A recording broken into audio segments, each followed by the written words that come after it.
Hello ഹബീബുകളെ, എന്തൊക്കെയാണ് വിശേഷം? കേരളത്തിലെ ആദ്യത്തെ ഗോത്ര പൈതൃക ഗ്രാമമായ വയനാട്ടിലെ എന്നൂരിലെ കാഴ്ചകൾ കണ്ടാലോ?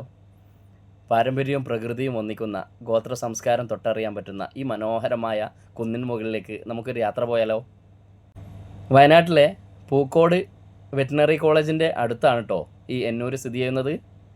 വളരെ മനോഹരമായ പ്രകൃതി ഭംഗി കൊണ്ട് അത്രയ്ക്ക് ഭംഗിയുള്ള ഒരു കാഴ്ചകളാണ് കേട്ടോ നമുക്ക് ഇവിടെ എത്തിയാൽ കിട്ടുന്നത്. ദിവസവും രാവിലെ 9 മണി മുതൽ വൈകിട്ട് 5 മണി വരെയാണ് കേട്ടോ പ്രവർത്തന സമയം.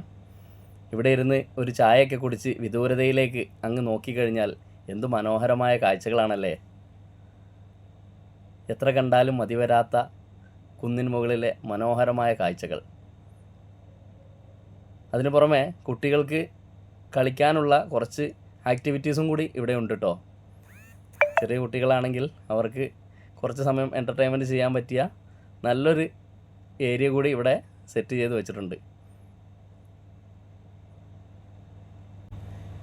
ഇതിൻ്റെ ടിക്കറ്റ് നിരക്ക് വരുന്നത് മുതിർന്നവർക്ക് 50 രൂപയും കുട്ടികൾക്ക് 20 രൂപയുമാണ് കേട്ടോ. കൂടാതെ ഇതിൻ്റെ മുകളിലേക്ക് എത്താൻ ജീപ്പ് ചാർജായിട്ട് ഒരു 40 രൂപയും കൂടി എക്സ്ട്രാ വരും. നമ്മുടെ സ്വന്തം വണ്ടിയിൽ നമുക്ക് അവിടെ എത്തിച്ചേരാൻ കഴിയില്ല. അപ്പോൾ നമ്മുടെ വണ്ടി താഴെ പാർക്ക് ചെയ്തതിന് ശേഷം അവരുടേതായ ജീപ്പുകളിലാണ് കേട്ടോ നമ്മൾ ഇങ്ങോട്ടേക്ക് വരുന്നത്.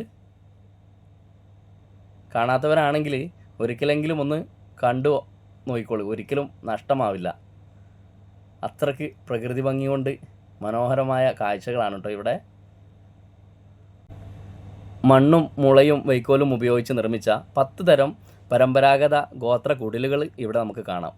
അവിടെ നിർമ്മാണ രീതി വളരെ അത്ഭുതപ്പെടുത്തുന്നതാണ് കേട്ടോ. നമുക്ക് സന്ദർശിക്കാൻ പറ്റിയത് ചെറിയൊരു മഴ കൂടിയുള്ള സമയമാണെങ്കിൽ ഇതുപോലെ നമ്മുടെ തൊട്ടരികിലൂടെ നല്ല കോടമഞ്ഞെല്ലാം പുതച്ചു പോകുന്നത് നമുക്ക് കാണാൻ കഴിയും. അതുപോലെ ഒരു പുരാതനമായ ജലചക്രമാണ് കേട്ടോ ഇപ്പോൾ നമ്മൾ കണ്ടത്.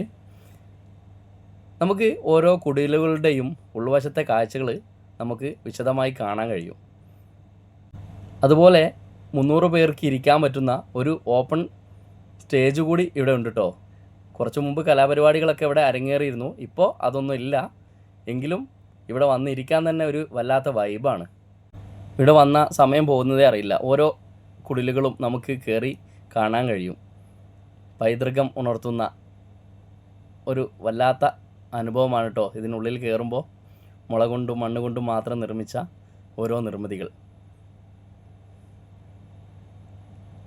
അതുപോലെ നമുക്ക് പഠിക്കാനും ആവശ്യമായ ഒരുപാട് ഫോട്ടോഷൂട്ടുകളും ഒട്ടനവധി കാര്യങ്ങൾ ഇതിനുള്ളിലുണ്ട്. നമുക്ക് ഓരോ ഹട്ടുകളും കയറിക്കഴിഞ്ഞാൽ നമുക്ക് ഓരോന്നോരോന്ന് മനസ്സിലാക്കാനും കാണാനും സാധിക്കും. പുരാതനമായി ഉപയോഗിച്ചിരുന്ന പല പല വസ്തുക്കളും നമുക്കിവിടെ കാണാൻ സാധിക്കും. ഇപ്പോഴൊന്നും ആരും ഉപയോഗിക്കാത്ത അത്രയ്ക്ക് മൂല്യമുള്ള വസ്തുക്കളാണ് കേട്ടോ ഇതിനകത്ത് ഉള്ളത്. അതുപോലെ തീർത്തും പ്ലാസ്റ്റിക് വിരോധിത ഒരു മേഖല കൂടിയാണ് കേട്ടോ ഇത്. നമ്മൾ പോകുമ്പോൾ മാക്സിമം നമ്മൾ തന്നെ സൂക്ഷിക്കാൻ ശ്രമിക്കുക. അപ്പോൾ അടുത്ത വീഡിയോ ആയിട്ട് ബാക്കി കാണാം. Okay, bye bye.